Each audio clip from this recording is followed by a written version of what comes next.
या देवी सर्वभूतेषु शक्तिरूपेण संस्थिता नमस्तस्यै नमस्तस्यै नमस्तस्यै नमो नमः। आज चैत्र नवरात्रि का 9वां दिन है।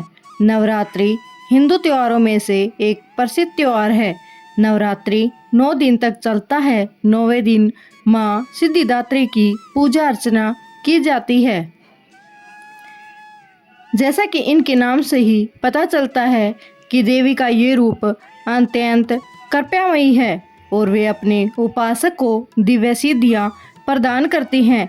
लेकिन माता के स्वरूप का नाम सिद्धिदात्री कैसे पड़ा और वे अपने उपासक को कौन सी सिद्धियाँ प्रदान करती है, तो चलिए चैत्र नवरात्रि के अंतिम दिन सुनते हैं माता सिद्धिदात्री की पौराणिक कथा। नवरात्रि के चौथे दिन देवी कुष्मांडा की पूजा की जाती है, जिनके विषय में हमने कुछ दिन पहले बताया था। माता कुष्मांडा की कथा में हमने सुना था कि उन्हें संपूर्ण ब्रह्मांड को उत्पन्न किया था और जब तीन प्रधान देवताओं की उत्पत्ति हुई तब महादेव ने देवी कुष्मांडा से और अधिक आशीर्वाद मांगते हुए उनसे कुछ विशेष सिद्धियां प्राप्त करने के लिए कहा। देवी कुष्मांडा ने महादेव के आग्रह से प्रसन्न होकर महादेव को 18 विभिन्न प्रकार की सिद्धियां प्रदान की। इन सिद्धियों को प्रदान करने के कारण ही इनका नाम सिद्धिदात्री पड़ा।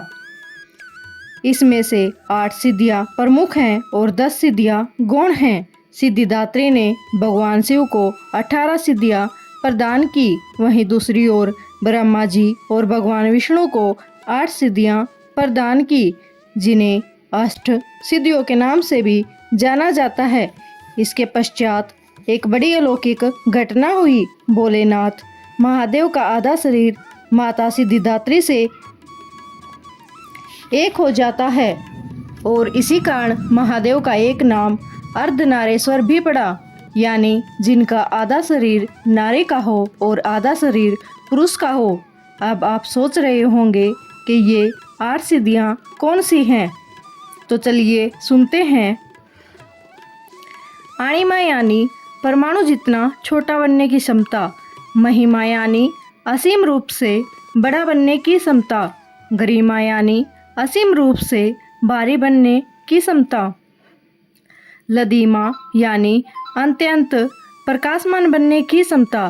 प्राप्ति यानी सर्वव्यापी बनने की क्षमता और प्राकाम्य यानी किसी भी इच्छा को पूर्ण करने की शक्ति। इसी तरह स्तव यानी आधिपत्य स्थापित करने की क्षमता। वशित्व यानी सभी को जीतने की क्षमता। माता सिद्धिदात्री माता लक्ष्मी के समान ही कमलासन पर विराजमान रहती हैं। उनकी 4 भुजाएं हैं। वे अपनी 4 भुजाओं में शंख, गदा, कमल और चक्र धारण किए हुए हैं। दिव्य सिद्धिदात्री लाल रंग के वस्त्र धारण करती है, क्योंकि ये देवी अलौकिक सिद्धियां प्रदान करने वाली है। इसलिए इनकी पूजा भौतिक जगत में रहने वाले देवी देवता, गंधर्व, ऋषि मुनि और राक्षस भी करते हैं। माँ सिद्धिदात्री देवी सरस्वती का रूप मानी जाती है।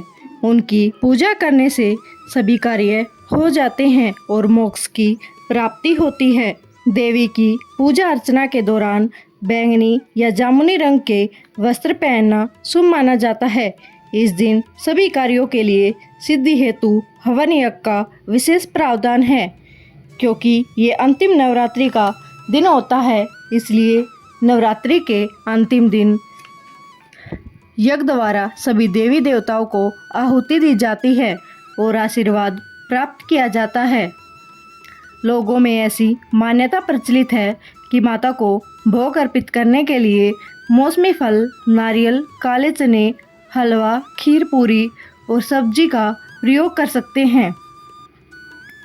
कुछ लोग अष्टमी तो कुछ नवमी के दिन कन्या पूजन करते हैं। माता सिद्धिदात्री को प्रसन्न करने के लिए आप उनके मंत्रों का उच्चारण कर सकते हैं। मंत्रों के उच्चारण द्वारा माता को प्रसन्न करने का प्रयास कर सकते हैं। माँ सिद्धिदात्री का मध्य प्रदेश के छिंदवाड़ा में माता सिद्धिदात्री का 1200 साल पुराना एक मंदिर है, जहाँ साल के 12 महीने भक्तों की भीड़ लगी रहती है। जो भक्त सच्चे दिल से जो भी मांगता है, उनकी मनोकामनाएं माँ सिद्धिदात्री पूर्ण करती हैं। ब्रह्म संहिता में इस सृष्टि के रचयिता स्वयं ब्रह्मा जी कहते हैं, भगवान ही बहिरंगा शक्ति, जो कि भगवान की चित्र शक्ति की एक परछाई है, जिसे सभी लोग दुर्गा के नाम से जानते हैं, जो इस सृष्टि के सर्जन, पालन और श्रृंगार का कार्य करती हैं। जिस भगवान की इच्छा के अनुसार करती हैं, मैं उन भगवान गोविंद को प्रणाम करती हूँ। ये थी माँ सिद्धिदात्री की पौराणिक कथा। कैसी लगी कमेंट में ज़रूर बताएं।